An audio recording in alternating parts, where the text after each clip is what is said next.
Así que me gustaría que nosotros pudiésemos recordar brevemente las verdades que nosotros encontramos en este texto. En el público, cuando uno se dirige para hacer una predicación o una meditación, siempre hay dos tipos de personas. A lo largo de toda la historia de la Biblia, siempre nosotros tenemos dos tipos de oyentes. Personas que son cristianas, personas que creen en el nombre del Hijo de Dios y han sido salvas, se han arrepentido de sus pecados, pero también hay otro grupo de personas que nosotros también tenemos que dirigirnos en este día. Y son personas que incluso, están hoy día aquí y nosotros no sabemos, no conocemos todos los corazones, pero que aún no se han arrepentido de sus pecados, aún no se han puesto en cuentas con Dios. Y es muy importante que esas personas, y nosotros cristianos también, hoy podamos examinar nuestro corazón, podamos meditar en las palabras del salmista y podamos considerar cuáles han sido nuestros caminos y que este día sea el día de la salvación para todos los que estamos acá. El ser humano tiene una profunda necesidad de hoy estar a cuentas con su Dios. Personas de diferentes índoles, de diferentes lugares, de diferentes épocas, todo hombre nacido de mujer tiene la necesidad profunda hoy de volverse al Señor y arrepentirse de sus pecados.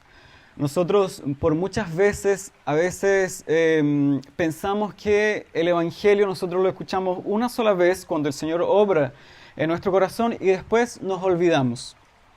Y de ahí para adelante vivimos una vida cristiana sin el Evangelio. Hay mucha gente que piensa de esa forma en las iglesias. De tal forma que es muy raro escuchar el Evangelio un día domingo porque se hablan de muchos otros temas. Y las personas que se han arrepentido piensan que lo tienen que hacer solo una vez y nunca más. No es así. Nosotros tenemos que recordar el Evangelio todo el tiempo. Deberíamos predicarnos a nosotros mismos el Evangelio todo el tiempo. Y escogí este texto para que nosotros podamos meditar brevemente. Y nos llama mucho la atención, si hay alguna persona que nunca haya leído este texto, para otros es muy conocido. Debería llamarnos la atención porque ¿cómo es posible que la Biblia diga, la Biblia que habla que Dios es amor, que Dios es un Dios misericordioso, lleno de compasión, de misericordia?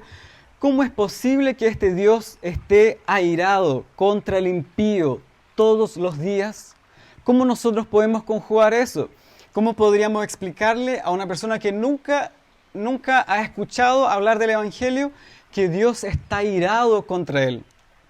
Y que este Dios, que la Biblia dice que tiene atributos en sus perfecciones, Dios es un Dios que es amor, que es misericordia, compasivo, también es un Dios justo.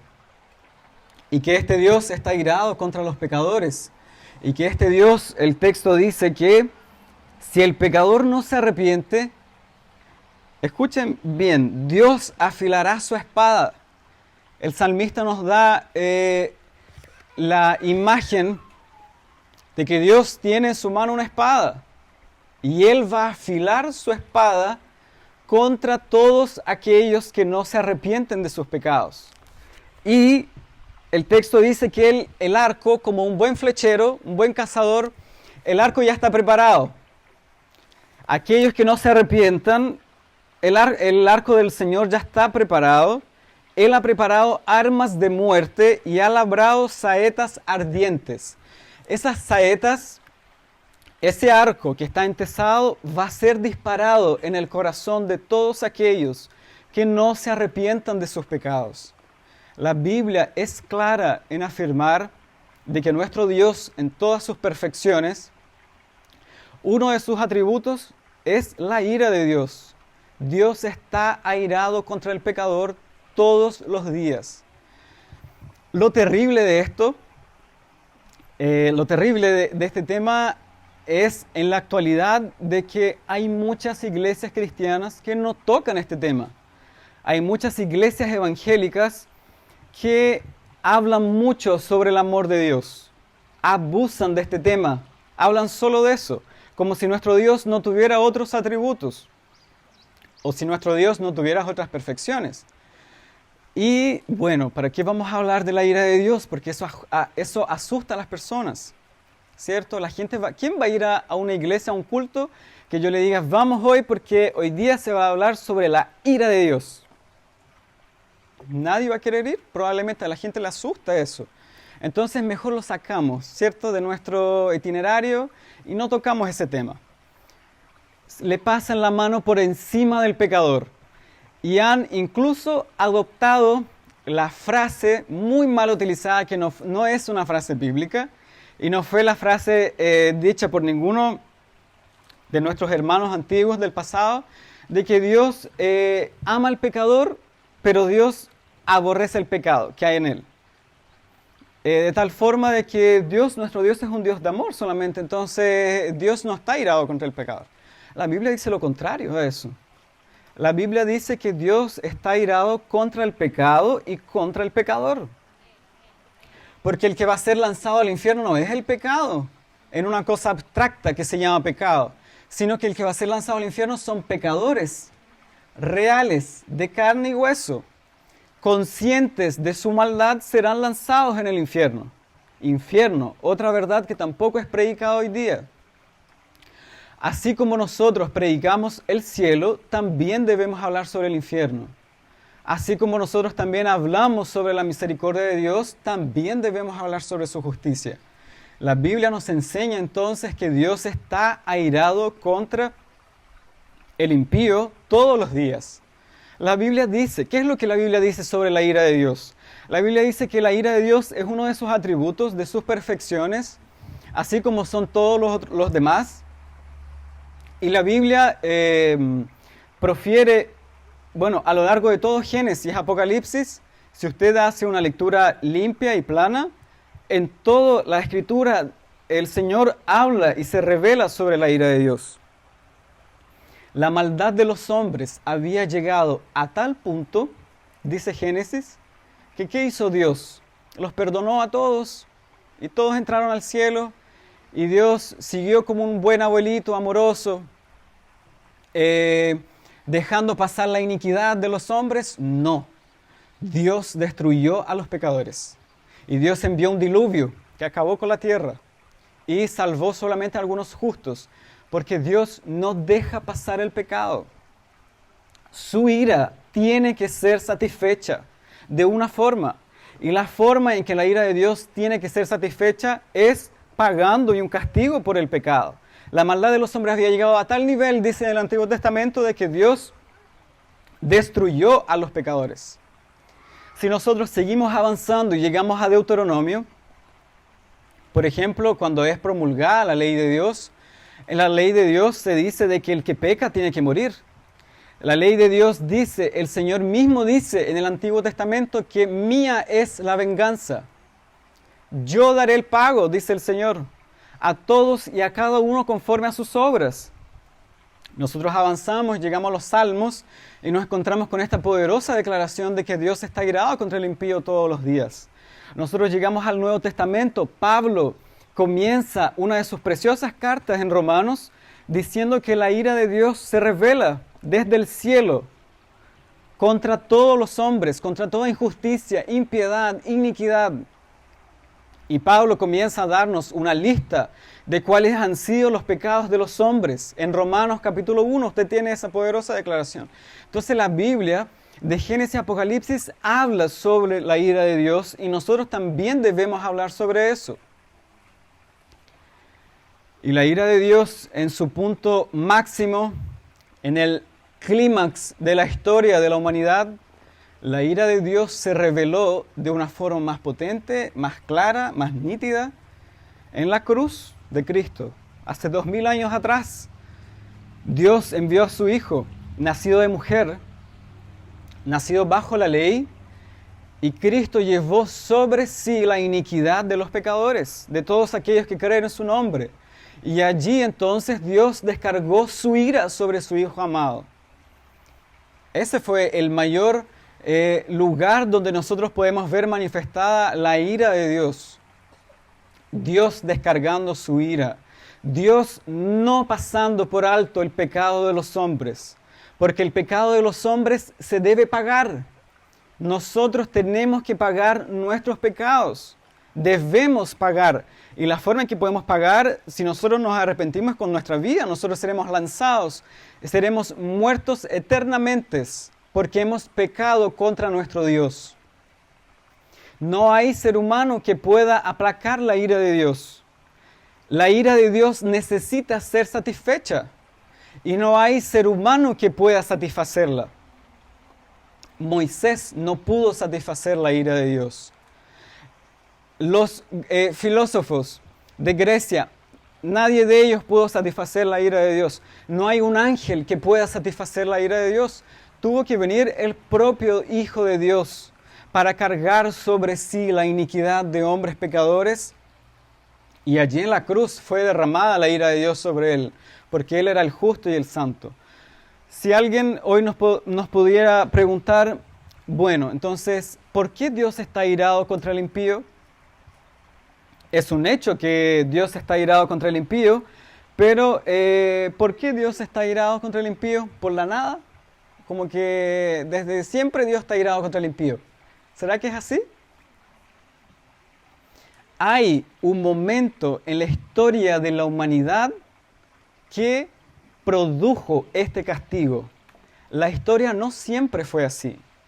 En el principio las cosas no eran así. Adán y Eva andaron en rectitud delante de Dios, sin embargo ellos pecaron, transgredieron la ley de Dios. Y porque ellos transgredieron la ley de Dios y eran nuestros representantes, todos nosotros pecamos, todos nosotros nacemos en pecado y en maldad.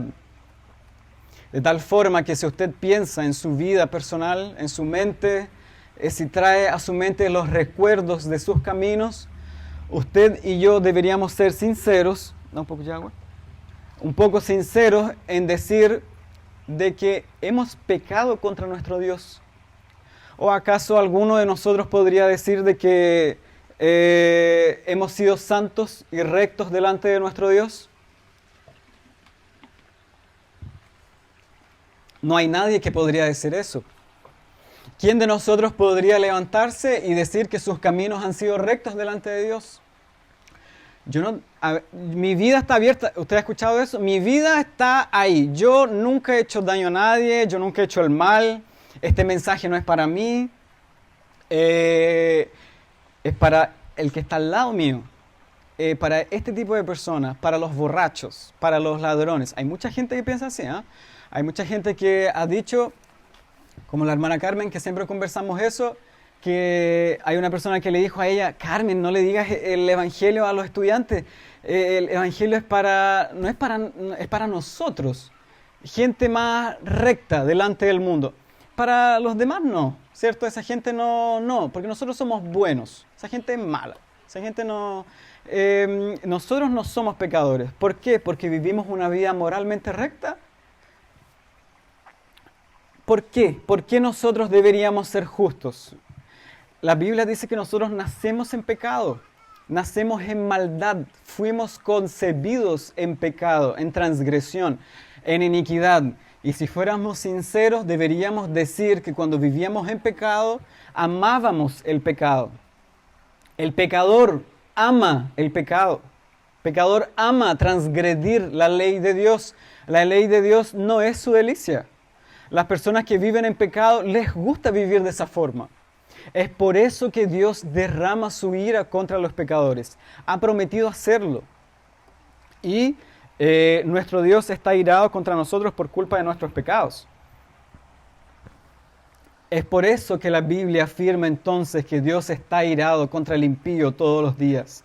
Porque el hombre en su estado de pecado, de maldad, de iniquidad, aborrece a su Dios.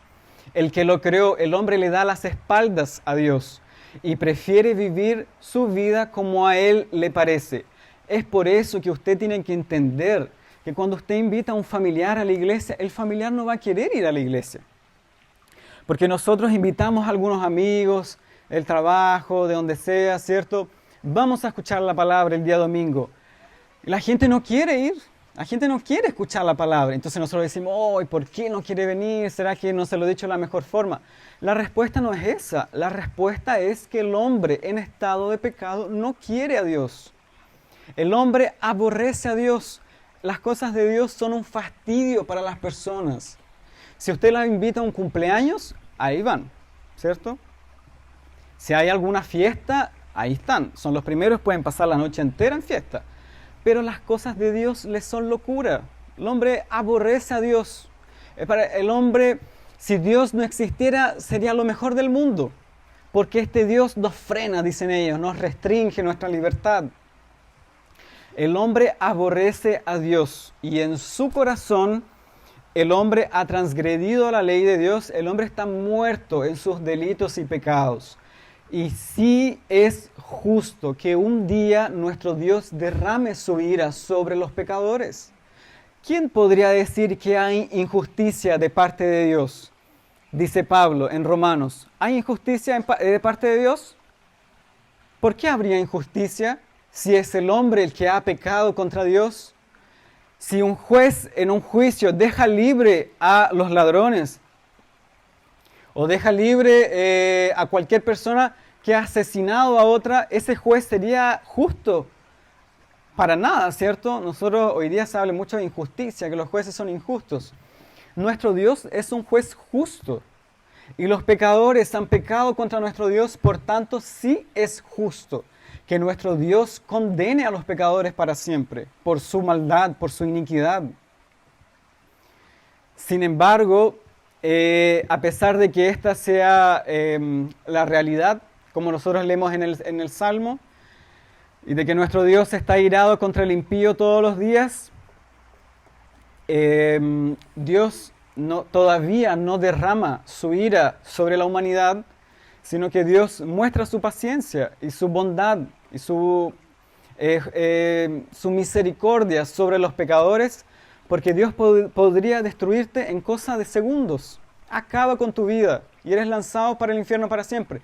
Sin embargo, Dios todavía tiene compasión de los hombres y extiende la puerta, la alfombra es extendida para que pecadores vengan y escuchen el mensaje y sean salvos de sus pecados. Todavía hay tiempo, pero ese tiempo se va a acabar un día. Sería necio el que diga como un ladrón en la cruz se arrepintió al último momento, entonces yo también me voy a arrepentir al último momento.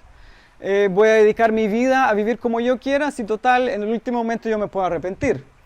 Entonces ahí es cuando J.C. Ryle dice, uno se arrepintió, el otro ladrón no se arrepintió.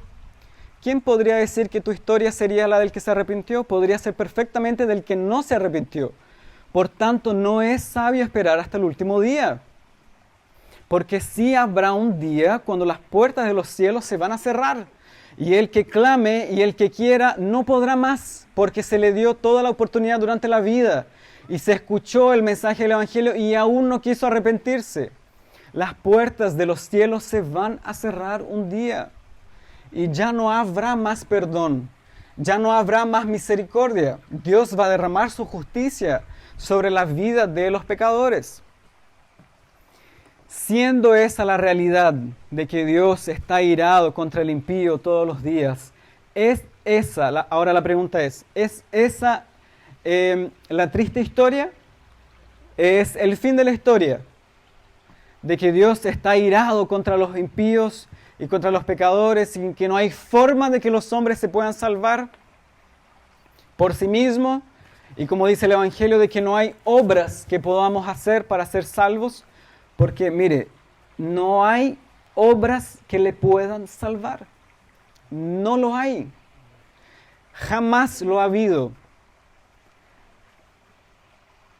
Dios envió su ley. ¿Quién pudo cumplirla? ¿Quién puede cumplir la ley de Dios? La ley de Dios, su estándar es demasiado alto. No hay quien pueda cumplirla. Es más, el que se hace transgresor en un punto de la ley, se hace transgresor de todos los puntos de la ley. De tal forma que todos han transgredido la ley de Dios. Y Pablo, nuevamente en Romanos, el apóstol Pablo, con respecto a eso dice que no hay uno bueno. No hay ni siquiera uno. No hay quien busque a Dios. Todos se desviaron. Todos. Todos nosotros nos desviamos. No hay quien haga lo bueno. No hay ni siquiera uno. Por tanto, usted se tiene que preguntar, si yo digo que soy una persona buena, ¿cómo entonces yo conjugo con las palabras de Pablo que dice que no hay ninguno bueno? Es porque nosotros tenemos otro sentido de justicia. Somos a tal nivel orgullosos que pensamos que en verdad somos personas buenas. Cuando el propio maestro dijo que no hay bueno, no hay ninguna persona buena en toda la historia de la humanidad. Nosotros somos pecadores, hemos transgredido la ley de Dios, sin embargo, esa no es el fin de la historia.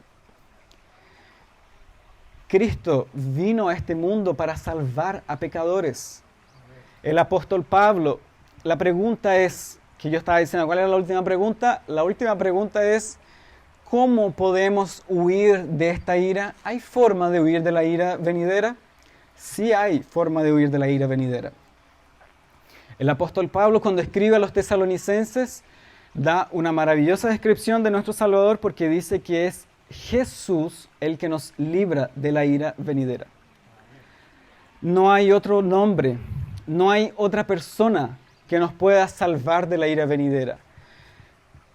Y a todos los que me escuchan en este día, si esa es tu condición, si tú piensas en lo más íntimo de tu mente y reconoces tus caminos, de que tus caminos no han sido agradables delante de Dios, hay una forma de huir de la ira venidera.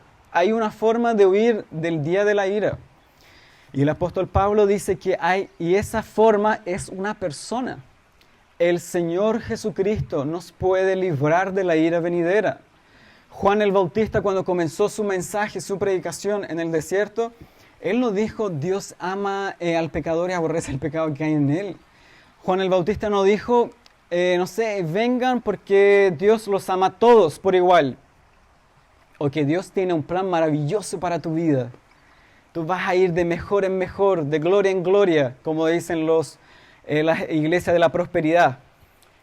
Juan el Bautista no dijo eso. Él comenzó con un llamado al arrepentimiento.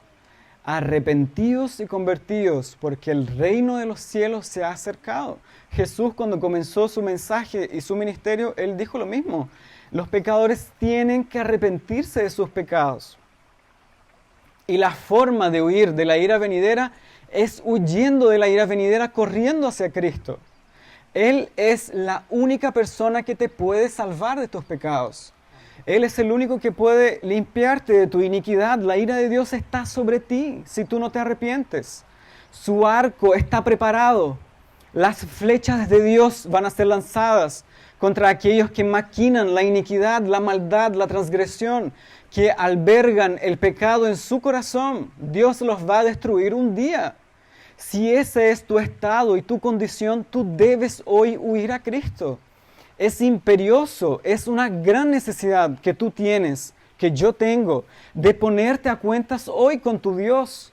El Dios eterno envió a su Hijo, nacido de mujer, dice Gálatas, para redimir a los que estábamos bajo la ley. Tú y yo estábamos bajo la ley.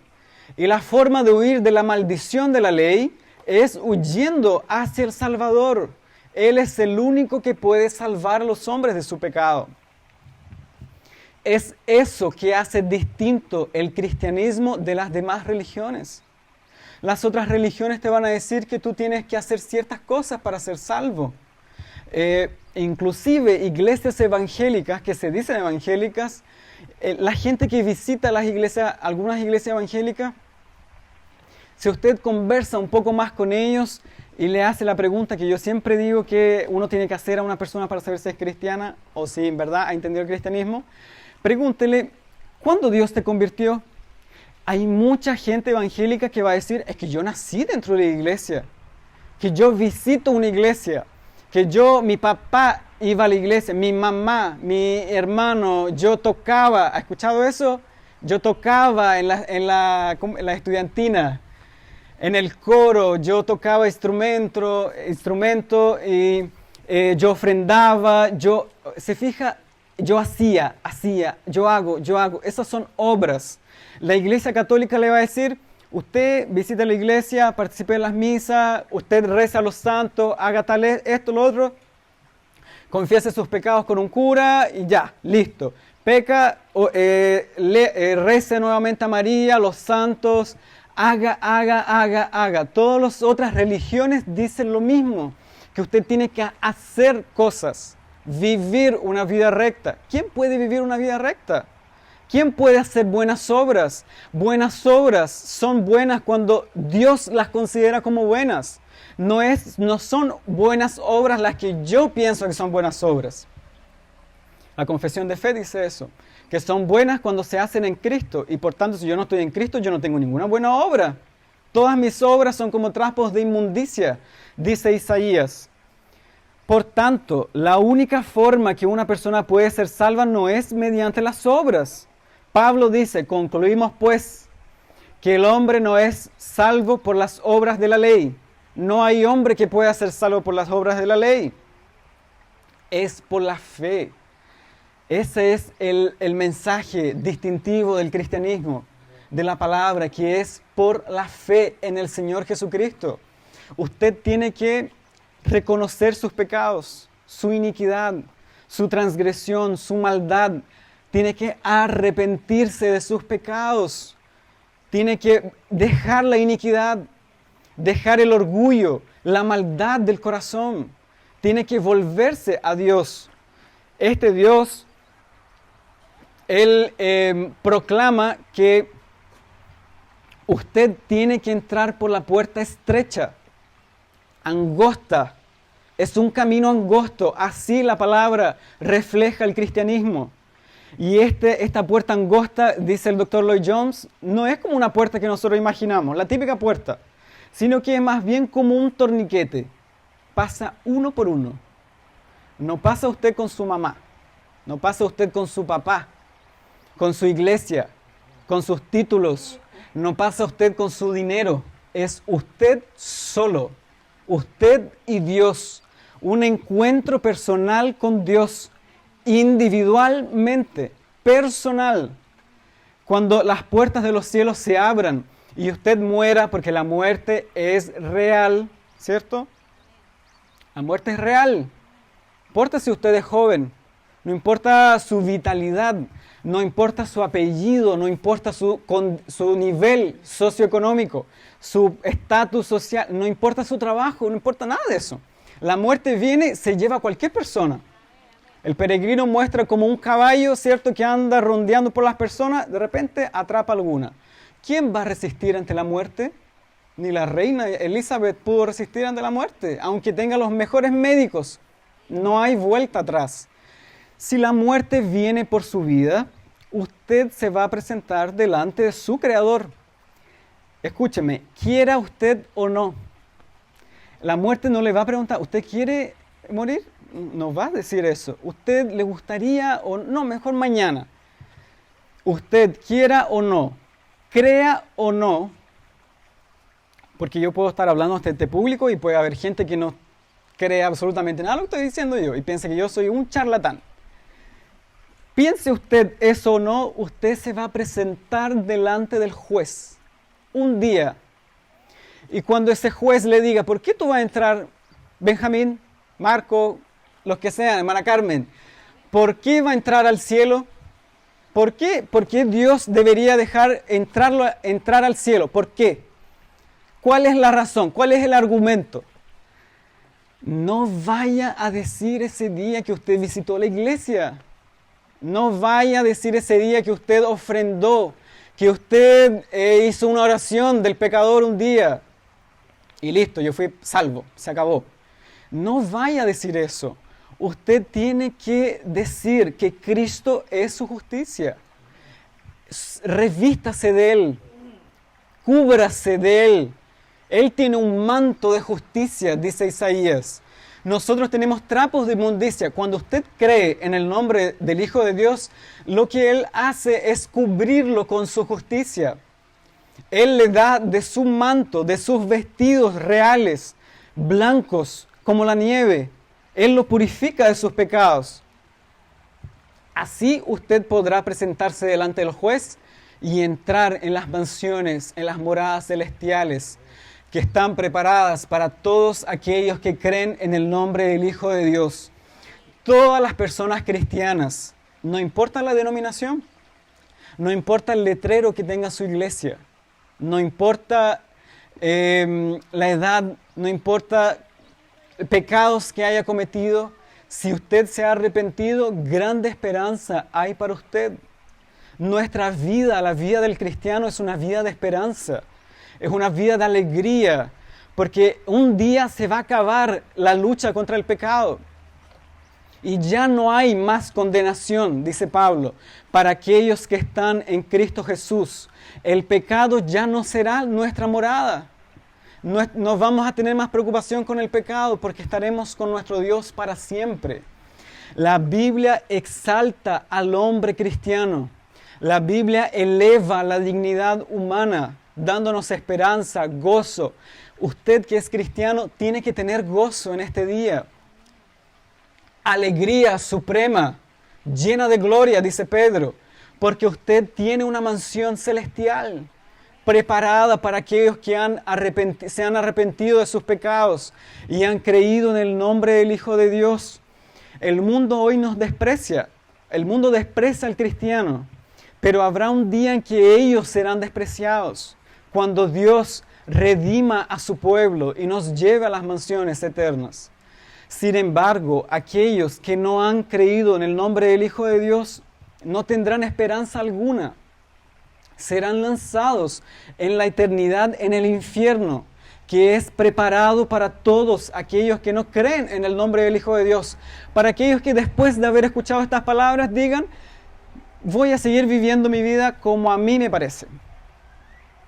Para aquellos que rechazan el cristianismo de una forma suave, que visitan una iglesia los días domingos, pero en verdad no ha habido ningún cambio en sus vidas. Es como ir a cualquier lugar. Es como no hay ninguna diferencia entre ir a la playa e ir a un culto. No hay ninguna diferencia. Porque esa persona no está ni ahí con nada. Y las cosas de Dios son cualquier cosa. Una cosa normal es ir a hacer amistades. Hay gente que piensa eso, que la iglesia es para hacer amistades. Pasarlo bien, compartir. Para ese tipo de personas, Dios ha prometido que su espada está afilada. Los niños, los jóvenes necesitan hoy volverse a Cristo. Todos nosotros. El cristiano no debería decir, no, yo ya me arrepentí de mis pecados, se acabó, como dijimos al principio. Los cristianos hoy también somos llamados a examinar nuestros caminos. ¿Cómo han sido nuestros caminos delante de Dios? ¿Cómo ha sido mi vida? ¿En verdad yo he creído en el nombre del Hijo de Dios? ¿En verdad yo he cambiado mi corazón, mi vida? ¿Dios ha tocado mi corazón? ¿Dios me ha quebrantado? ¿He creído realmente, sinceramente, en el nombre del Hijo de Dios? Yo afirmo, por lo que dice la palabra, de que son bienaventurados todos aquellos que creen en el nombre del Hijo de Dios. Que esta sea su felicidad, que esta sea mi felicidad, que hoy creamos en el nombre del Hijo de Dios, que nos veamos libres de la ira de Dios, que nos veamos libres del juicio final, del castigo eterno, amparándonos bajo la sombra de nuestro poderoso Salvador. No hay pecador tan grande para Él. Él puede salvar a cualquier tipo de persona. No importa los pecados que usted haya cometido. No importa la religión que haya frecuentado, los pecados cometidos, una vida de libertinaje. No importa nada de eso. La palabra dice, el que invoque mi nombre, el que invoca el nombre del Señor, será salvo. Albergue esas palabras en su corazón. Medite en eso. Hoy día piense, la Biblia llama a que usted piense, que usted considere, guarde esas palabras en su corazón. Cristo dijo, y con eso termino, Él se levantó un día en una fiesta que tenían los judíos, en Juan capítulo 8, capítulo 7, Jesús alzó su voz y dijo, el que tiene sed, venga a mí y beba. Los pecadores sedientos vengan a Cristo hoy y beban de Él. porque Él dice que de Él brota agua que da para vida eterna. Hoy venga y beba del agua que da este maravilloso Cristo, maravilloso Salvador. Amén. Oremos. Amado Dios, amado Rey,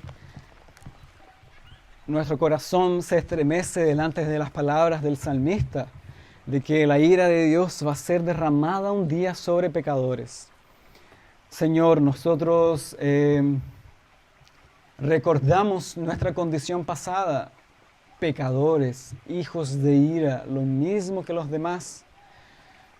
Pero Dios, que es grande misericordia, por su gran amor con que nos amó, nos envió a su Hijo amado para que nosotros podamos tener vida en su nombre. Que hoy todos podamos huir de la ira venidera. Que hoy todos podamos aferrarnos en Cristo y decir que Él es mi esperanza. Él es mi justicia. Él es mi Salvador. Yo no me aferro a nadie. Yo no me aferro a mi nombre, a mi iglesia, a mi pastor, a mis obras. No me aferro de nadie. Yo me entrego completamente, conscientemente, de forma individual a mi Salvador. Él es el único que puede borrar nuestros pecados, borrar nuestra culpa, nuestra iniquidad, nuestros pecados. Él solamente puede librarnos de la ira venidera. Que hoy todos los que estemos acá podamos con urgencia correr a los pies del amado Salvador, suplicar el perdón de los pecados. Oh Dios, perdona nuestros pecados, perdona nuestras iniquidades, Dios, perdona nuestra falta de cordura, nuestra insensatez, la necedad del corazón que está atada al pecador. Que hoy Dios pueda abrir los ojos de los pecadores, quitar la venda de los ojos y podamos vislumbrar a Cristo en su Evangelio y podamos hoy arrepentirnos de nuestros pecados para que tengamos una esperanza viva de que venga la muerte por nosotros. Podremos estar tranquilos, contentos y alegres porque viviremos lo mejor que Dios ha preparado para nosotros, que es vivir con Él para siempre, en la eternidad, porque abrazamos a nuestro amado Salvador. Obra en nuestro corazón, rompe los corazones duros de los pecadores, y que hoy todos podamos estar a cuentas contigo, Señor. Lo suplicamos, lo pedimos en el nombre de Jesús. Amén. Tenemos el privilegio hoy de poder presenciar el bautismo de nuestros hermanos. Jason, ¿cierto? Agradecemos a Dios por su vida. El hermano Daniel y Benjamín Cifuentes, 3. Andrés con Marjorie, 5. Fernanda Manrique, 6. Y Romina Toro, 7. Yo personalmente estoy muy contento por este día y me alegro mucho de que puedan hacer pública su fe en el Señor Jesucristo bautizándose. La Biblia dice: el que cree y fuere bautizado será salvo. Así que me alegro mucho por este día.